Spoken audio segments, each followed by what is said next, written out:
Hi.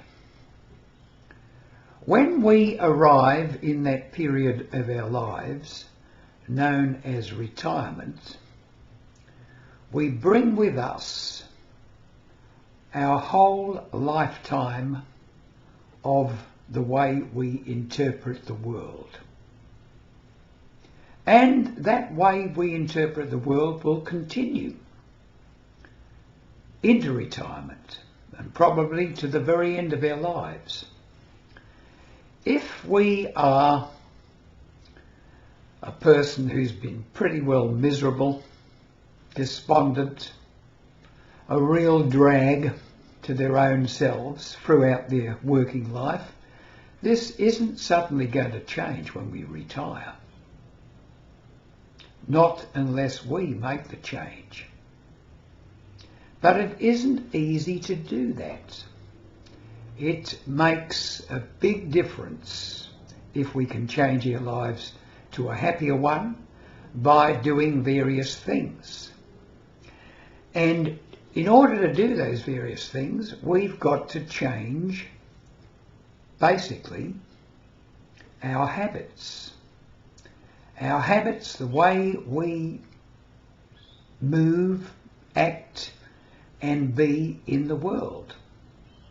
Now, most people want to be happier than they are. It's very rare for a person to say, I'm happy most of the time. Some do, and I think I fall into that category. One of the reasons I think I fall into that category is because I enjoy making videos which make other people happy. And that is, in a way, a bit of a secret of being happy. Doing something that you love doing something that you're reasonably good at, and that you're gaining excitement and purpose in doing, and doing it for other people. This is one of the secrets. But I'm getting away a little bit from this changing of habits. I picked up this book, and it's a profound book indeed.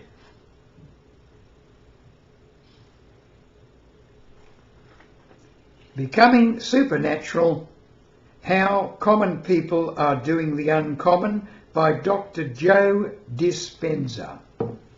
Now, Joe Dispenza is a very clever man indeed, very educated, knows his stuff.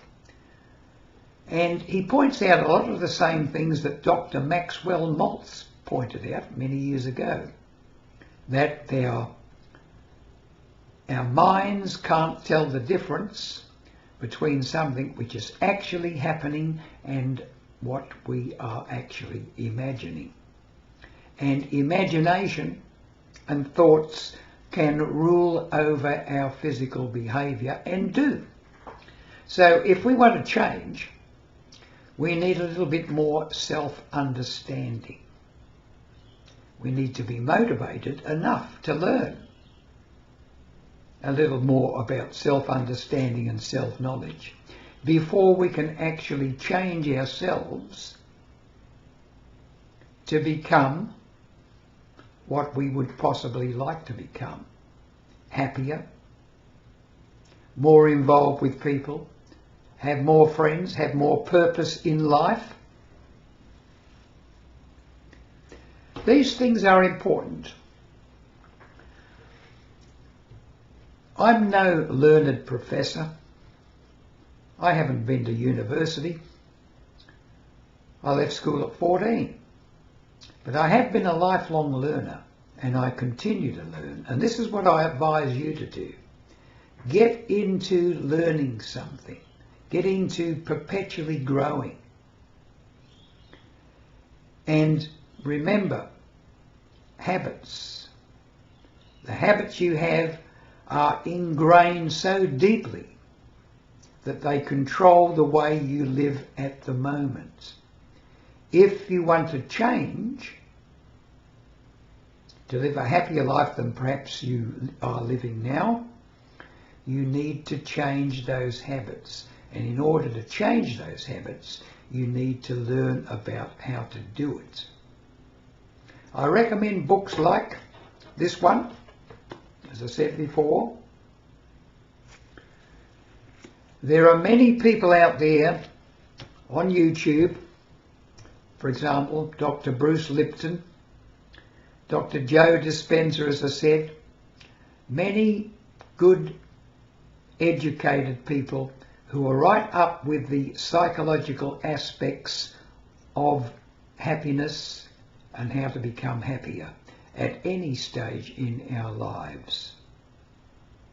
Another person I recommend you read is Arthur C. Brooks's From Strength to Strength.